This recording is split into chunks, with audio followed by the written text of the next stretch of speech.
Skeleton Crew flips the Star Wars script with younger-than-average heroes, a familiar plot that may make you say, The Simpsons already did it, and more visual references to vintage Steven Spielberg and his Amblin Productions than you can shake a glowing alien finger at. Like what?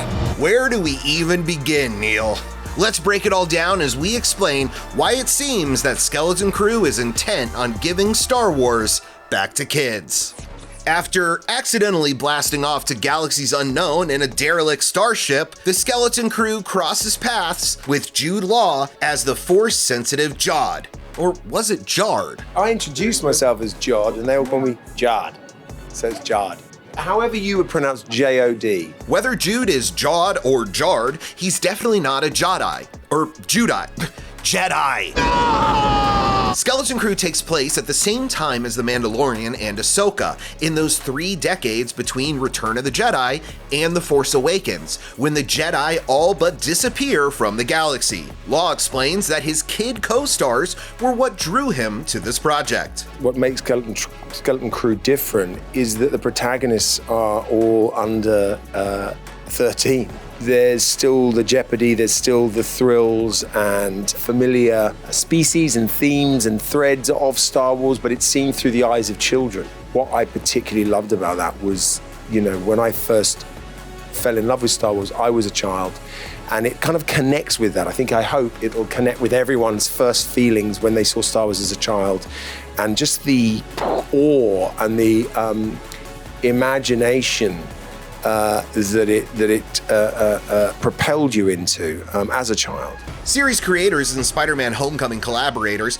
Christopher Ford and John Watts envision the series as an Amblin-style escapade, a lost 80s movie that is for kids, starring kids. So, they include visual nods to the mundane suburban setting and extraterrestrial intruder of Steven Spielberg's E.T., and to a foursome of kids being blasted into space, just like in Joe Dante's Explorers, and to a motley crew of misfits answering the call to adventure in Richard Donner's The Goonies. Skeleton Crew even has their own One-Eyed Willie.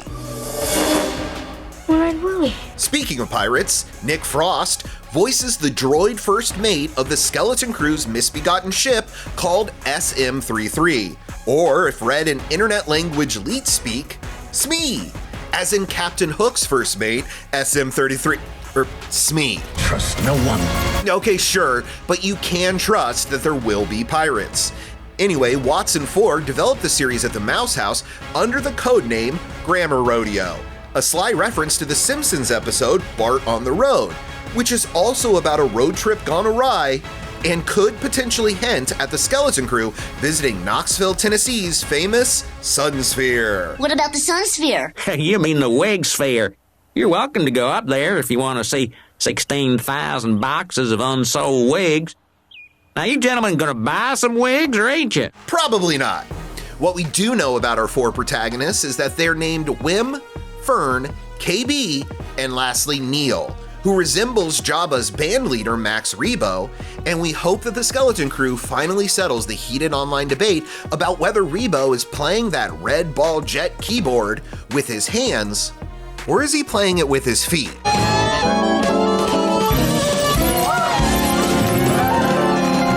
Watts and Ford have 8 episodes to figure it out with the help of fellow directors like Jake Schreier, who just helmed Thunderbolts for Marvel, the Daniels, who took home Best Picture and Best Director Oscars for Everything Everywhere All at Once, Lee Isaac Chung, who recently tamed tornadoes on the set of Twisters, and Bryce Dallas Howard, who has been behind the cameras on 3 Mando episodes and 1 of Boba Fett, both of whom could cameo on Skeleton Crew, given the setting and shared galaxy far, far away. This is the way.